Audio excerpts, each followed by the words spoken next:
la samba me vendrá a buscar. Auspician este programa Profértil, vida para nuestra tierra. Municipalidad de Dolores, gestión Camilo Echevarren. Instituto de Promoción de la Carne Vacuna Argentina. www.ipcba.com.ar www.carneargentina.org.ar. Programa adherido a la Asociación Bonaerense de Periodistas Agropecuarios, ABOPA.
La imagen es por demás elocuente. Estamos en Villa de Pecuén, aquí en el partido de Adolfo Alsina.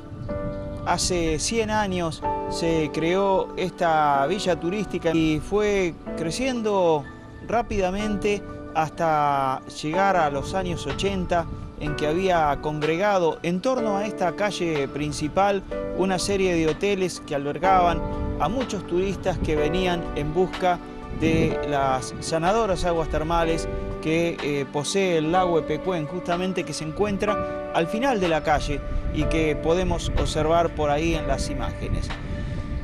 Pero algo imprevisto ocurrió en la madrugada del 10 de noviembre de 1985, cuando un murallón que cuidaba a Pecuén del avance de las aguas del lago, que habían crecido en esos años, producto de la gran acumulación de aguas en el oeste de la provincia de Buenos Aires y La Pampa, ese murallón cedió y las aguas, en el término de algunas horas, inundaron toda esta ciudad y sus alrededores.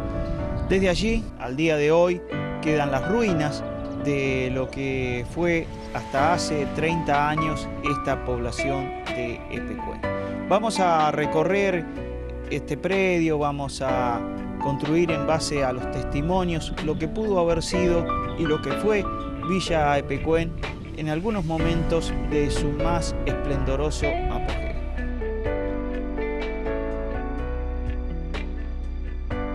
Pecuén era un centro turístico por excelencia y era otra cosa totalmente diferente. La gente que venía de Pecuén venía con conocimiento de causa, venían por afecciones de salud y el poder adquisitivo de esa gente era muy alto. Sobre todo teníamos colonias judías, la gente sabía por el Mar Negro, el Mar Muerto, en Israel, la calidad de las aguas de Pecuén, ¿no? Del agua y del fango. Tiene propiedades particulares. Normalmente se lo compara con el Mar Muerto pero el Mar Muerto tiene más cantidad de sal. El Mar Muerto, como la palabra lo dice, no tiene vida. En cambio, Pecuén sí tiene vida. La laguna de Pecuén. La laguna de Pecuén tiene muchas propiedades, muchos minerales. Tiene un crustáceo que se llama Artemia salina, tiene algas y tiene un equilibrio perfecto en sus minerales. Por ejemplo, ya digo, sin ánimo de comparación, las aguas termales de Copahue, de Termas de Río Hondo, son de origen volcánico. Esta se abastece a través de surgentes naturales y el surgente que está a mayor profundidad está largando agua salada en una proporción a 365 gramos de sal por litro de agua. tenemos las colonias migratorias de aves que vienen de Canadá por su comida. Tenemos una colonia de flamencos, la más importante de Sudamérica en cuanto a una colonia de nidificación por la comida que tienen en la laguna. O sea, la vida que tiene la laguna adentro trae vida afuera. Entonces las colonias de aves son muy importantes, tenemos 2 nombramientos internacionales. Eso hace que sea diferente y única comparándola con otras. Cada una tiene su importancia, pero esta es única, igual que su fango. Su fango es el único de origen natural y orgánico. Los demás son arcillas con procesos de maduración y todo lo demás, pero estas son orgánicas, por eso es negro.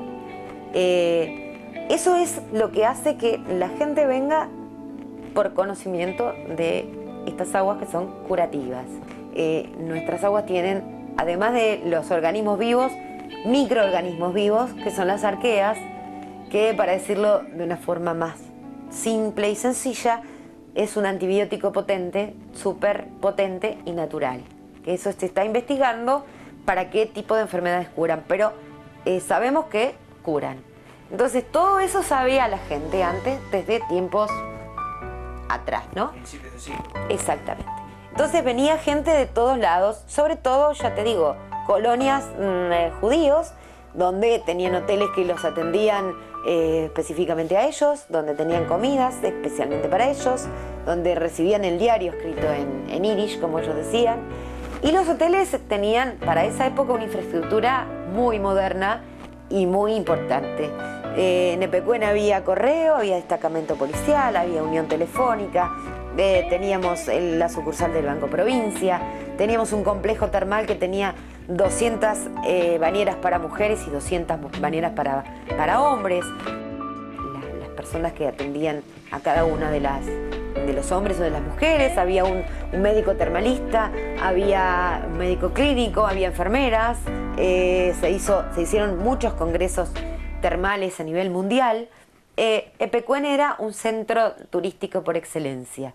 Entonces, todo eso para nosotros era muy importante.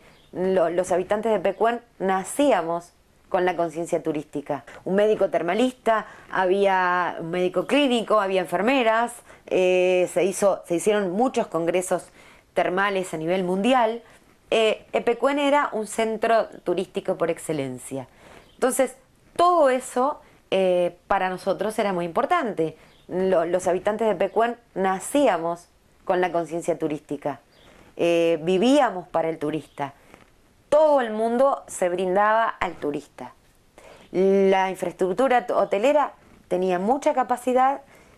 Imagínate que éramos 1.500 habitantes estables y teníamos más de 5.500 plazas hoteleras declaradas, porque año tras año se seguían haciendo plazas hoteleras a través de tanta demanda que había, y teníamos 30.000 turistas durante toda la temporada, que comenzaba a mediados de noviembre y terminaba los primeros días de marzo. Entonces, Epecuén era muy potente económicamente hablando. Viviana, ¿y qué ocurrió en los días previos o qué ocurrió en 1985, en noviembre de 1985, para que de un momento a otro Epecuén terminara bajo las aguas? Esta historia empezó un tiempo antes. Ya en el 82 empezaron a mandar agua y se fue formando fueron armando un terraplén, porque a medida que entraba agua, cada vez avanzaba más el agua sobre lo que era el complejo turístico, ¿no? El agua venía de la laguna de Alsina, de las lagunas de Guaminí, esa región. En realidad, el agua viene de un canal que se llama el Canal Ameguino, cosa que Ameguino decía que no había que modificar las cuencas naturales. Nosotros en realidad no somos parte de una cuenca directamente conectada, sino que son acuíferos que por desnivel caen en esta laguna, que es la última de una línea de lagunas No es que estaban conectadas como las conectaron después. Ocurre que en la zona de Guaminí su economía era la pesca deportiva y comercial. Entonces sus lagunas, en épocas de mucha sequía, se quedaban sin agua para el recurso ictícola que ellos tenían. Entonces hacen un canal para desviar aguas y darle agua a esas lagunas. Le ponen ameguino y lo hacen sin proyección a futuro, sin compuertas, sin absolutamente nada. Entonces van conectando las lagunas para que le entrara agua primero al Sina, luego a Cochicó, luego a la Laguna del Monte y luego a la Laguna del Venado. Sí, son las lagunas que tiene Guaminí dentro de su distrito que tienen pejerrey por excelencia. Entonces, de hecho, en Cochicó hay una estación de piscicultura donde ellos siembran en los alevinos para que siga existiendo su recurso, ¿no? Entonces, mandan agua y viene la época de lluvias. Las lagunas estaban llenas, entonces dicen, bueno, vamos a echarle un poco a Pecuén porque Pecuén es un humedal salado, entonces está abajo también a través de la evaporación de las grandes sequías, se bajaba muy bajito, entonces la gente tenía que ir a bañarse muy adentro en la laguna. Entonces, bueno, dice, vamos a colaborar con la causa, le vamos a dar un poco de agua de Pecuén, pero no solamente le dieron un poco de agua, le dieron toda. Empezó a entrar agua y entonces ese terraplén que van haciendo de contención lo van subiendo. Subía el agua, subía en el terraplén. Ese terraplén llegó a tener 7 metros de altura y entraban 4 autos a la par. Era una muralla de contención. Todo lo que te voy a contar ahora va a ser siempre entrando agua, no solamente de los canales, sino de arriba también, porque era la época muy llovedora. Ese terraplén, el 10 de noviembre del 85, ese terraplén, bueno, se fue construyendo, ya te digo, a través del tiempo, desde el 82 en adelante, fue subiendo su altura. El 10 de noviembre del 85, ese día, con un viento sur que lo agarra de frente muy fuerte, el agua tan densa, tan pesada, lo empieza a lavar y empieza a agrietarse y empieza a entrar el agua. Toda la gente a las 6 de la mañana aglomerada en el terraplén para ver si se podía tapar con bolsas de arena, y ahí empieza la catástrofe que fue la inundación. Estábamos todos arriba del terraplén, una tormenta muy fuerte, en Pecuén se cortaba la luz, como ocurre en todos lados cuando hay una tormenta muy fuerte, se corta la luz, empieza a llover, un viento fuertísimo del sur, que las plantitas chiquitas que estaban, todavía escucho ese ruido. A través de 35 años todavía escucho ese ruido, escucho los ruidos de la gente, la gente desesperada, el ruido del viento, del agua entrando por el terraplén que no se podía tapar, la desesperación, todo eso. Y a las 6 de la mañana se rompe el terraplén y no se pudo parar y ni tapar más. Amén de que se rompiera el terraplén, el agua empezó a entrar por los costados. Entonces, para las 10 de la mañana, los primeros hoteles ya tenían 80 centímetros de agua. Nadie nos dijo, muchachos, estén atentos porque van a tener que evacuar. Nadie nos avisó eso.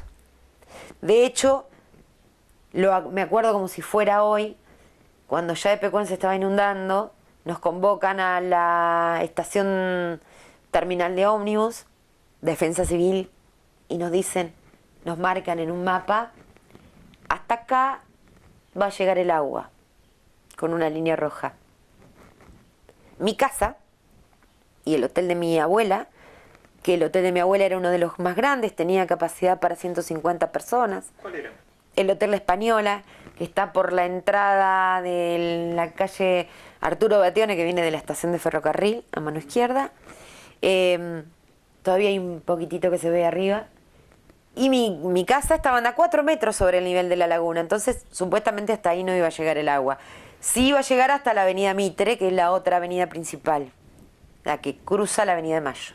A medida que se avanza por la calle principal, por la que era la avenida de Mayo, hacia el lago, uno empieza a observar cada uno de los, en las gráficas, cada uno de los que fueron los edificios más importantes de esta arteria larga que tiene alrededor de 5 o 6 cuadras.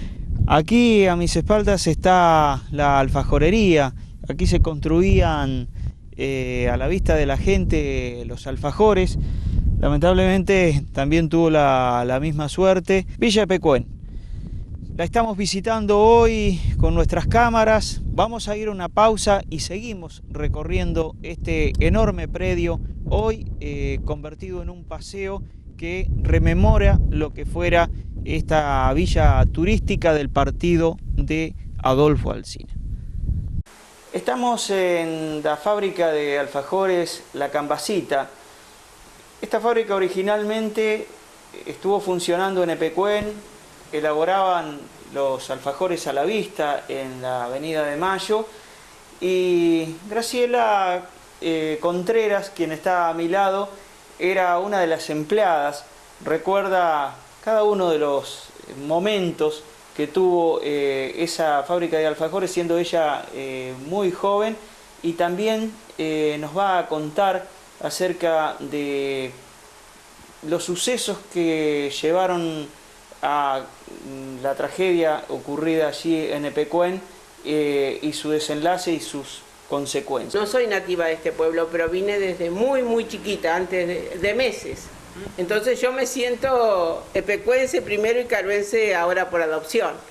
Y estuve trabajando ahí 16 años con los señores López, que en el año 72 habían puesto la fábrica de alfajores, que la fueron ayornando de a poco. Primero tenían una sola cubridora y una amasadora chica, después tenían 2 cubridoras, 2 dosificadoras, una que tapaba también, tenía una envolvedora automática. Era un gran negocio, ¿eh? Se vendían entre 600 y 900 docenas día del fin de semana. Me acuerdo que venía un señor de Bolívar y al otro día iba a encargar 25 docenas. Hoy no te compra nadie 25 docenas, pero... ¿Y usted estuvo viviendo en Epecuén mientras estuvo trabajando allí, no es cierto? Sí, nosotros vivíamos en Epecuén y veníamos a la escuela secundaria Cacarué, porque yo trabajo de los 13, así que nosotros veníamos en el invierno, estábamos con mi hermana, limpiábamos el negocio ese y hacíamos algunos alfajores que vendíamos lo que hoy se llamaría en negro. ¿Y qué edad tenía cuando sobreviene este suceso? Yo tenía 30 años, hoy tengo 65, hace 35 que pasó lo de Pecuén. Yo tenía 30 años, sí. ¿Cómo recuerda eso? Y para mí con mucho dolor. Cada vez que vengo más grande, para mí, ahora en verano me acuerdo mucho de Pecuén siempre. Y a veces sueño, y no me pasa solamente a mí, sueño con que estoy de vuelta en Pecuén. La otra noche soñé que iba a la estación de Pecuén. No sé si me quedó, no sé, en el inconsciente, no sé dónde me quedó. Y sí, sé que a otra gente le pasa igual. Este año Pecuén cumpliría 100 años. 100 años, sí. Pero la gente de Pecuén fue maltratada. Desde el gobierno de la provincia, que nos expropió y nos pagó a los que no pudimos hacer juicio el 50% de una propiedad, ¿qué casa tenés que tener para comprarte otra casa con un 50% que te den? No hay forma. El gobierno nos estafó a la gente. ¿Alcanzaron a sacar las cosas ustedes? No, del negocio, muy poco. ¿Y de la casa? De la casa sí, porque la casa estaba más arriba, cerca de lo que es hoy la terminal, de lo que es esa entrada que han hecho. Y tocó mal, porque ¿sabes qué? Que no dijeron la verdad de que iba a explotar ese terraplén. O que el único que dijo la verdad era el jefe de los bomberos, señor Turrión. Él dijo, dígale a López que venga, que el agua que tiene el terraplén no la va a aguantar. Lo que dijo el bombero se cumplió. ¿Y quién era López? El patrón nuestro. Él estaba viviendo en Buenos Aires. Cuando terminaba el verano, él se iba a Buenos Aires con la señora, porque ya te digo, tenían 70 y pico de años, y se quedaba durante, capaz que venía en septiembre o en las vacaciones de julio, después se iba y venía en noviembre. Y ya de ahí empezábamos a armar todo, se pintaba, bueno, lo que se hace en todos esos... Claro. Y el día que se inundó Pecuén, ese día él había ido con mi hermana, porque como venía el agua, decía, bueno, voy a sacar las bolsas de azúcar y eso, que es lo que se puede mojar, porque a él le parecía que el agua iba a venir un poquito y después iba a poder seguir. No, que cuando yo sentí un olor feo, fui a la parte donde estaban los baños y estaba todo el agua del baño, ya se salía por las rejillas a la parte del negocio. Y bueno, ya de ahí se empezó a desvirtuar todo. Entonces andaba el ejército, yo fui y lo llamé a los soldados, porque yo tenía miedo, no sabía qué iba a pasar con el agua allá adentro. En un local tan grande y sola así me daba miedo estar ahí adentro. Si hoy no me hubiera quedado ni loca, porque a los 30 no tenés la misma percepción del fin de tu vida que a los 65. Claro. Es otra cosa. Es otra cosa. Sí, no, uno se siente más vulnerable. Y bueno, y después no pudieron salvar nada, supongo, muy poco. Es decir, él, por ejemplo, la envolvedora la alcanzó a cargar, pero la envolvedora era de esas que tenían el disco giratorio que tenían como unas manitos que ponían los alfajores. Y se cayó, porque eso ellos lo habían bajado no sé de qué forma, y la había venido desarmada, la vino a armar un señor acá. De manera que la tuvo que vender por chatarra. Y después lo otro, los hornos y eso los tuvo que dejar, porque empezó a venir más agua, más agua, más agua, y ¿cómo sacás eso de ahí? Viste que el horno tiene adentro todo como una espuma, no sé, eso era un peso que... No, y con todo vidrio, se rompió un vidrio, un muchacho se cortó la pierna, y eran todos voluntarios. Y aparte el patrón estaba, desde que pasó lo de Pecuén, es como que el agua caliente le pasás a la lechuga. Siempre fue un hombre con mucha chispa, mucha creatividad, visionario, porque era un hombre humilde y se había hecho un cierto capital, pero después no, quedó desinflado, digamos. Y no vivió mucho, tipo, no sé si no alcanzó a vivir 3 años. En el próximo programa vamos a seguir completando la historia de Pecuén, este pequeño pueblo del oeste de la provincia de Buenos Aires que permaneció bajo las aguas durante casi 2 décadas. Con las imágenes tomadas desde el aire por Paola Machado y las que registramos en el mismo lugar, vamos a tener una idea completa de qué es lo que queda hoy, a más de 30 años de ocurrida aquella trágica inundación. Auspician este programa Profértil. Vida para nuestra tierra. Municipalidad de Dolores, gestión Camilo Echevarren. Instituto de Promoción de la Carne Vacuna Argentina. www.ipcba.com.ar www.carneargentina.org.ar. Programa adherido a la Asociación Bonaerense de Periodistas Agropecuarios, ABOPA.